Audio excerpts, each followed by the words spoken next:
L'idée, c'était de pouvoir raconter l'Iran d'aujourd'hui à un public qui ne connaissait pas ce pays. J'ai été frappée de voir toutes ces femmes à l'université, de voir toutes ces rhinoplasties, ces nez refaits partout dans Téhéran.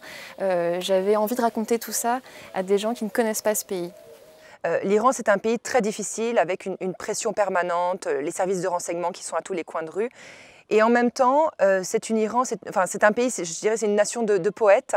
C'est un pays où tout est raison à défier la censure. Ce scandale du Mediator, c'est un médicament qui était vendu comme un antidiabétique par les laboratoires Servier, qui est un laboratoire français et qui était en réalité un coupe-faim extrêmement nocif. Ce laboratoire connaissait la toxicité de ce médicament des années avant que je n'obtienne son retrait. Le terme de dérangeur me semble incroyablement plus pertinent encore aujourd'hui qu'il y a 6 ans. Je n'imaginais pas une seconde à quel point j'allais déranger, notamment le corps médical. Mais ça a changé un certain regard sur la médecine française et sur des faiblesses qu'on ne soupçonnait pas. Voilà, on a 6 titres des médias comme Books, Courrier International, Les Jours, Mediapart et Far West, qui invitent pendant une petite dizaine de minutes à poser des questions à ces gens qu'on a l'habitude de voir. Comment est-ce qu'ils abordent un sujet? Qu'est-ce qu'ils font pour un article? Des petits conseils de carrière, d'orientation, etc., etc. Les lecteurs, ils nous ont accompagnés à chaque étape de la construction du projet. J'ai l'impression qu'il y a une forme d'intimité, en fait.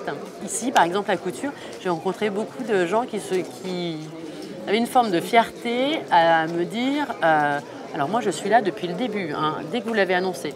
Il y a une forme de compagnonnage, en fait, qui est assez... moi, que j'aime beaucoup, en fait. On fait du scénopé, voilà. On s'est servi de cet engin qui est derrière là, pendant toute l'année. Et puis là, pour les 3 jours, on fait des photos avec les enfants. Scénopé, c'est juste un petit trou dans une plaque de métal, et ça suffit à produire une image. Voilà, il n'y a pas d'objectif, il n'y a rien. Bon, ça, c'est très connu, très utilisé. Celui-là, il a comme particularité d'être grand. On fait des photos de 1 mètre par 1 mètre directement. Je photographie mes enfants dans leur quotidien, dans leur jeu. Et tout ça dans un espace qui est vraiment très réduit, c'est-à-dire mon jardin et ma maison. Le magazine 6 mois m'a publié dans son numéro 4 et qui m'a aussi proposé ce projet, en fait, d'exposer les photos à hauteur d'enfants, à destination des enfants. Là, sur mon travail, j'étais un peu concentré. On a voulu s'intéresser à la vie participative parce qu'on emploie ce mot-là, société de partage, plateforme collaborative, on emploie ces mots-là tout le temps et on ne sait pas trop si c'est du lard ou du cochon, est-ce que c'est quelque chose qui est dans l'air du temps et qu'utilisent des grands groupes pour faire du capitalisme autrement, ou est-ce qu'il y a vraiment un appétit de la société pour participer? Tout le monde est acteur, il n'y a pas des entreprises d'un côté et des consommateurs de l'autre. Ça soulève aussi cette économie collaborative, c'est le sentiment chez chacun qu'il a quelque part prise sur un pan de sa vie. On ne peut pas participer à tout, ça consomme tout simplement trop d'énergie. Donc sur quoi je reste un consommateur ou un usager passif? Et puis qu'est-ce que je décide de prendre en main dans ma vie?